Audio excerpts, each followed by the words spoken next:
नमस्कार दोस्तों, जय लक्ष्मी नारायण। दोस्तों, आज हम आप लोगों को बृहस्पतिवार की व्रत कथा सुनाने जा रहे हैं। तो चलिए दोस्तों, ध्यानपूर्वक सुनते हैं कथा को। कुशीनगर में धनपत राय नाम का एक व्यक्ति रहता था। नाम के अनुसार ही भगवान की कृपा से उसके घर में धन वैभव की कोई कमी नहीं थी।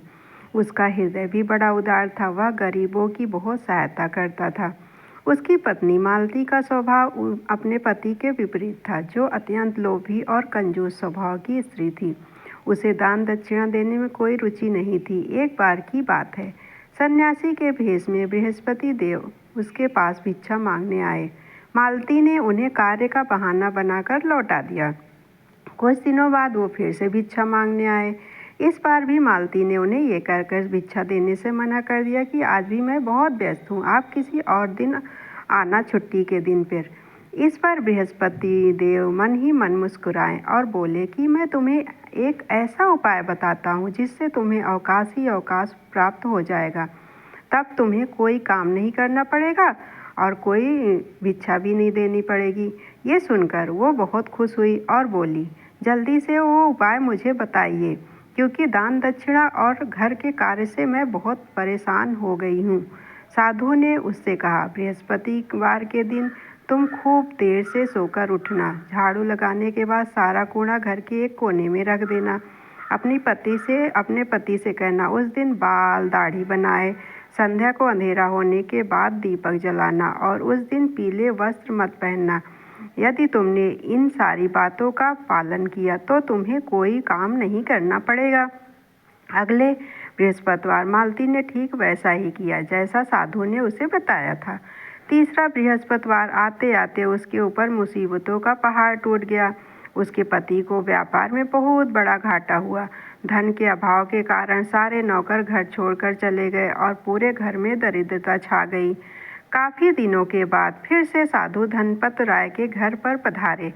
दरवाजे पर मालती उदास बैठी थी। उन्होंने उससे कहा, भगवान की कृपा से तुम्हें अब अवकाश मिल गया होगा, अतः अब जल्दी से मुझे भिक्षा प्रदान कर दो। उन्हें देखते ही मालती को पूरा मामला समझ में आ गया और वो साधु के चरणों में गिरकर बोली, महाराज, मुझे क्षमा करें।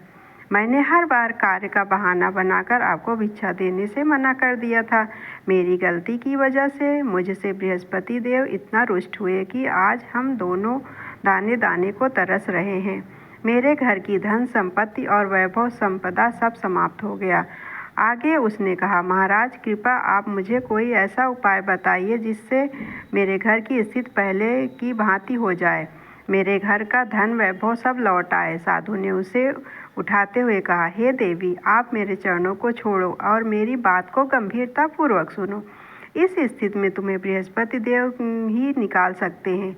तो प्रत्येक बृहस्पतिवार को व्रत रखना प्रारंभ करो। उस दिन उनकी पूजा के दौरान पीले पुष्पों का प्रयोग करना। बृहस्पति वाले दिन घर के किसी सदस्यों को बाल मत कटवाने देना।